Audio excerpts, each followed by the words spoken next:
नाज़रीन, मैं आपका मेज़बान हाबिल सागर फिर से एक बार आपकी खिदमत में हाजिर। इस वक्त हम मौजूद है द्रास वार मेमोरियल में, जहां आज 27वां कारगिल विजय दिवस नहायत अकीदत, एहतराम और कौमी जज्बे के साथ मनाया जा रहा है। कुछ ही देर में आज के मेहमान खुसूसी डिफेंस मिनिस्टर राजनाथ सिंह यहाँ पहुँचेंगे और 1999 के कारगिल जंग के शहदा की यादगार पर फूलों की चादर चटाकर वतन के लिए अपनी जान कुर्बान करने वाले बहादुर जवानों को खरिजा अकीदत पेश करेंगे। आप मेरे पीछे देख सकते हैं कि पूरा वार मेमोरियल आज की तकरीब के लिए सजाया गया है। यहाँ 1999 की कारगिल जंग में इस्तेमाल होने वाले हथियार, तोबें, गोला बारूद, फौजी साज व सामान, गाड़ियाँ और दिगर सामान जो है वो इस वक्त यहाँ पे नुमाइश के लिए रखे गए हैं।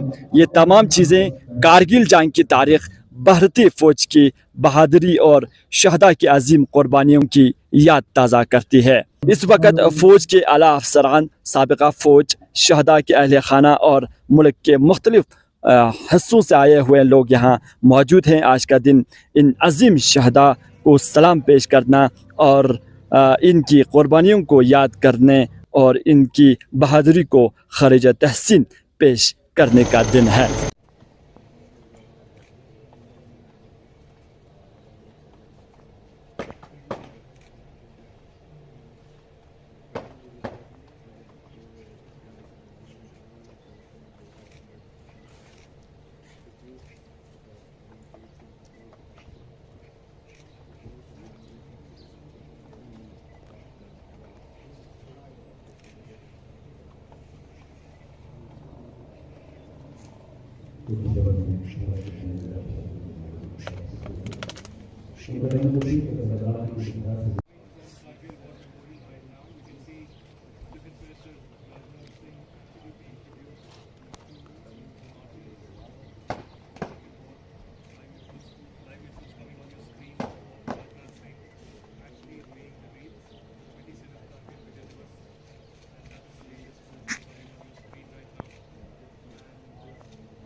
यस 27 साल पहले जो मंजर आज हम यहाँ पर देख रहे हैं, ये मंजर बिल्कुल भी नहीं था और पूरे एटमॉस्फेयर में जो है बारूद की खुशबू आती थी, या दिन में धुआं दिखता था या रात को आग दिखती थी।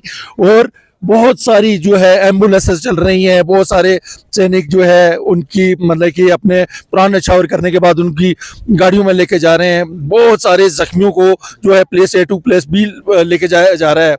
सड़कें नहीं थी, साजो सामान बहुत कम था, इतना इंफ्रास्ट्रक्चर नहीं था। और 27 साल पहले और 27 साल बाद का मैं यही आपको फ़र्क बता सकता हूँ कि अगर इस तरह का माहौल उस वक्त होता तो पहली बात तो पाकिस्तान ये हिम्मत नहीं जुटा पाता कि वो हमारे पर अटैक करे, और दूसरा अगर ये 27 साल पहले इसी तरह के माहौल में अगर ये लड़ाई होती तो ये लड़ाई 2 दिन में ख़त्म कर देता, जिस तरह का अभी हमारी तैयारियां हैं। उस टाइम की बात करें तो इस तरह टेक्नोलॉजी भी नहीं था जी, तो किस तरह की मुश्किलात जो है उस वक्त देखने को मिलता था? नहीं, टेक्नोलॉजी यस उस टाइम पे जितना आज टेक्नोलॉजी पूरी दुनिया में बढ़ी है, उस टाइम पे इतनी टेक्नोलॉजी नहीं थी।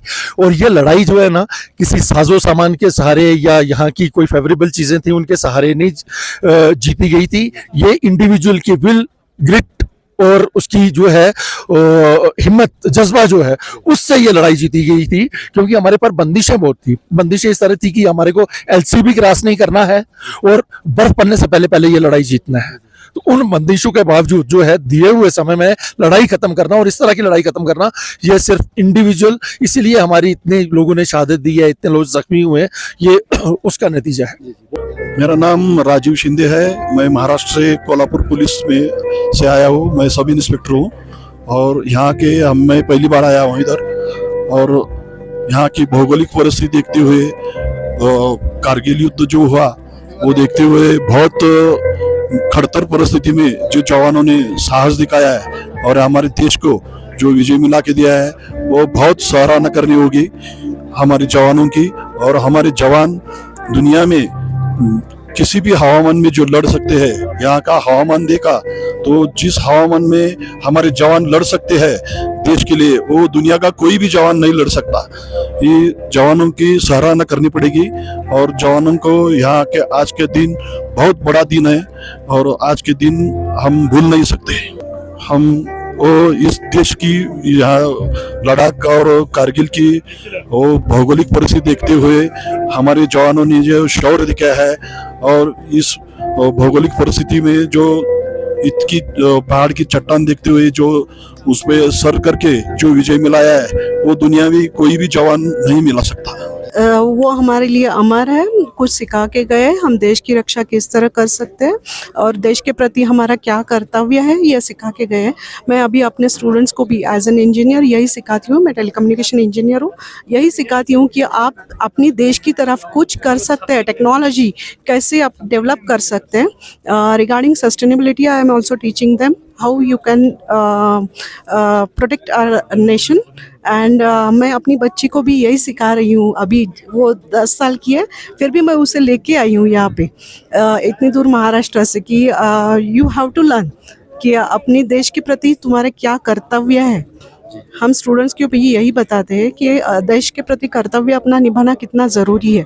ये जो शहीद हुए ये हमें क्या सिखा के गए।